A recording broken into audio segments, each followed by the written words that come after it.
Quines vistes més boniques! No estaries tot el dia admirant aquest paisatge?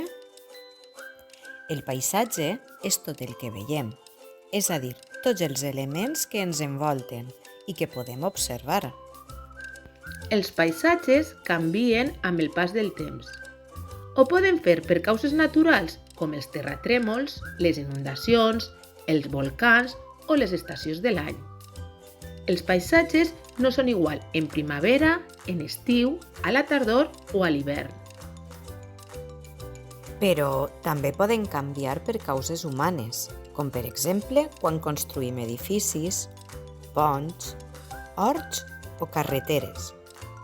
Dins d'un mateix paisatge hi ha elements que són naturals com les plantes o els animals. I hi ha altres elements que han fet les persones, com les cases o els ponts. Si avui viatgeu amb nosaltres, descobrireu els paisatges de muntanya.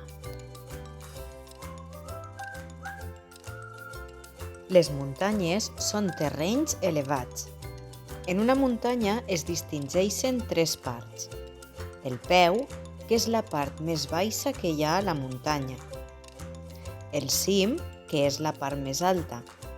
I la falda o la vessant, que és la part que va des del peu fins al cim.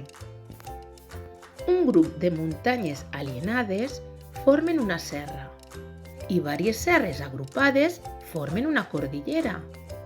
Entre una muntanya i una altra hi ha terrenys plans que s'anomenen valls. A les faldes de les muntanyes hi ha molts boscos i prats. Però a què es dediquen les persones que viuen a les muntanyes? La vida a les muntanyes és molt dura, per això viuen poques persones. Els pobles són menuts i es solen situar a les valls, ja que el terreny és més pla. Com que a les muntanyes el terreny té més pendent, no hi ha massa terres conreades. Les persones en les muntanyes es dediquen a la ramaderia, sobretot a cuidar vaques, ovelles, cabres.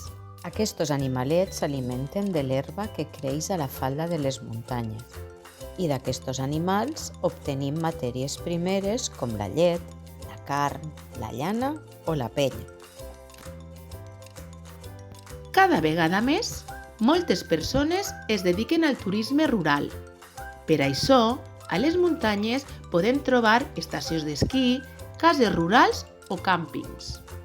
Els turistes arriben a les muntanyes per a gaudir del seu paisatge o per a practicar esports com el rafting, l'escalada, el senderisme. Als paisatges de muntanya hi ha també elements humanitzats, és a dir, podem veure coses que han construït les persones. Les carreteres, que són estretes i amb moltes corbes. També trobem molts túnels travessant l'interior de les muntanyes per a que puguen passar les vies del tren o les carreteres. En altres ocasions s'han construït ponts per a creuar els rius. Així, molt proper de nosaltres, podem gaudir de molts paisatges muntanyencs.